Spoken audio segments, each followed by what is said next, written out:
Okay, so quickly take me through the process of your ascendance to stardom. Oh man, ascendance to stardom.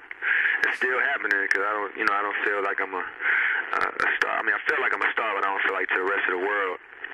I don't feel like everybody sees it yet. So, but so far, how it started was, just me being a kid that started rapping around age 12 and really had a dream. Like, it was really like the audacity of me to think that I could really do it. It was like almost foolish. Like I was fooling myself without even knowing it. Like I really thought that I could do this without really knowing what it really took. So when I turned 18, I was making beats from age 15.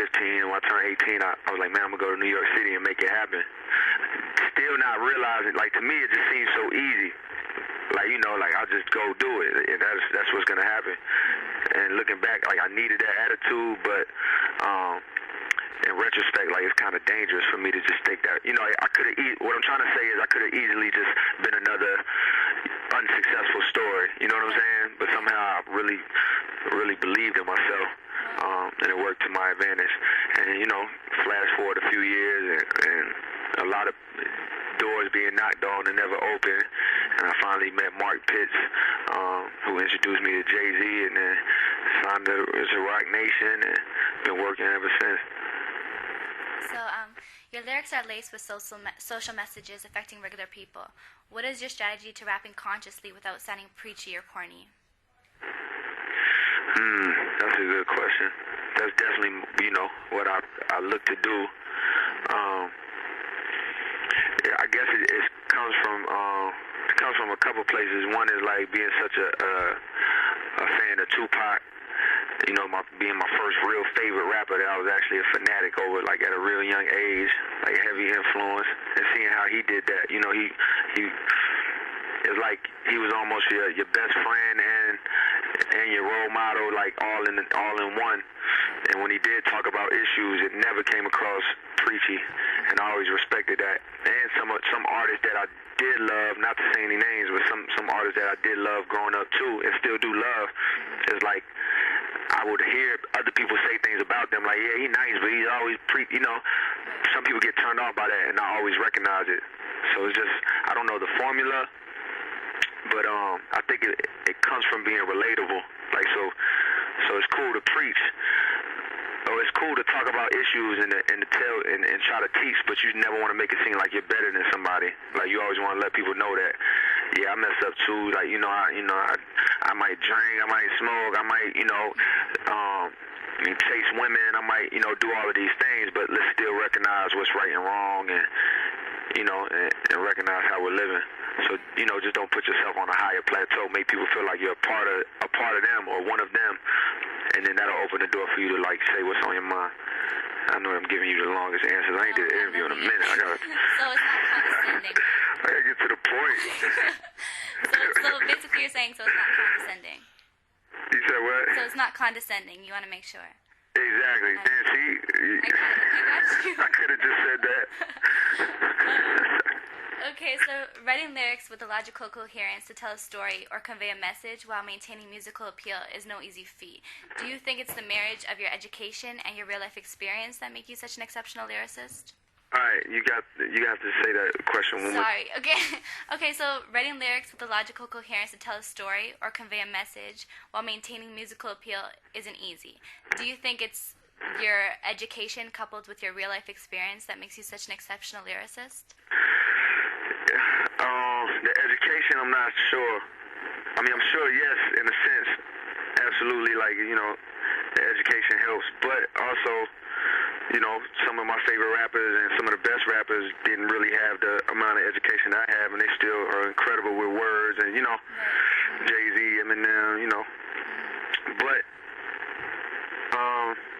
I really just think it comes from being a student of the game. Like, once again, that's really what it is. Like, knowing what I want and who I want to be in the game, and looking at everybody's story, all these rappers' stories and their career paths, and learning from it, whether their careers went, to the top or they didn't pan out to be what they were supposed to be. It just comes from studying it. So that's really what it is. Like, from Nas to Jay to Eminem to Cannabis, the Royce, the 5'9", the Tupac. Like, I'm studying to Biggie. I'm studying all these rappers and how did they do it, and what do I want out of this game? Well, if I want this, then I should try to avoid this. You know, that's what I think it comes from, just being a student of the game. But you did graduate with honors. So growing up, was there a clear emphasis on education? Yeah, absolutely. That came from my mother really early on. She was like really heavy on school, so much so to the point where like, well, it comes from my mother and the emphasis she put on it. Like, I would just be real happy to just come home with straight A's and show her, like, I live for that. Just to come home and show her that I had straight A's, you know what I'm saying? That was like a big thing for me. But it also came from like competition. You know, I didn't like being bad at anything. So whether it was sports, you know, or school, like when we got tests back, I would have hated to been the guy with the lowest grade in the class, or I always wanted to be, you know, the highest grade in the class. So even the girl, I would be competing against the nerdy girl, you know, trying to ask her what she got, you know, and hoping I got a higher score than her. That's just how I was. I was just super competitive. So I think it's a combination of those two things. And speaking of your mom, is she a fan of your music? Yeah, absolutely. My mom was a huge fan. Huge fan. And you were born in Germany, right? Is that where she's originally from? No, my mother's from Michigan originally, but she joined the military, and that's where her and my father met. They were both in the Army. So when I was born, they were stationed out in Germany. And so being raised by a single mother as a young man comes with its set of challenges. How did you manage to stay on track pursuing an education in your career as opposed to the streets? It really, honestly, it just came from good parenting. Like, and also I got to credit my brother too, my older brother, because you know, he was kind of, I look at it like he was the guinea pig. Cause my mother, I think she put the same values on him, or instilled the same, or tried to instill the same values in him as she did in me.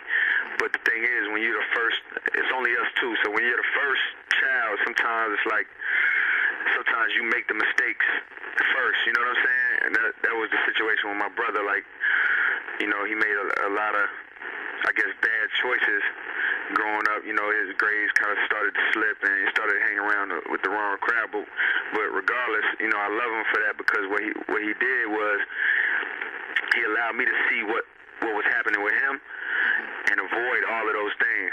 So it's a combination of my mother, of course, and also my brother as well. I got to give him some credit, because, you know, if it wasn't for him, I could have been that. You know, I could have been the one making the mistakes, or, you know. But that kind of kept me focused. Like, oh man, I don't want to be like that. You know, I don't want to. I know what happens when I make that type of decision.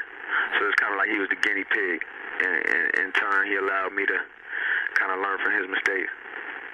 So everything happens for a reason. Okay, so we're just going to get a little personal. In your interviews and lyrics, you make no secret about having a girlfriend. A lot of mainstream rappers either dodge the topic or will say no, when in actuality they do, to perpetuate a certain appeal or image. Why didn't you think this was necessary? Yeah, I just didn't think it was necessary. Like, I never go super personal. Like, yeah, I never dive into my relationship, but I mean, I'm not gonna deny the relationship. You know, that's to me, that's silly.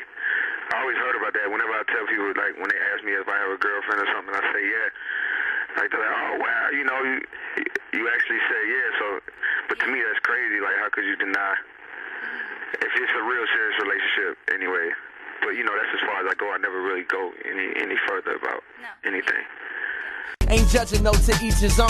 You pay your bills and raise your kids inside a decent home. More power to you, but a message to you fuck niggas. I hope your kids grow up and never wanna fuck with you. This punk nigga knocked up 2 hoes at the same time and told his nigga they was lying, dog, they ain't mine. That's cold.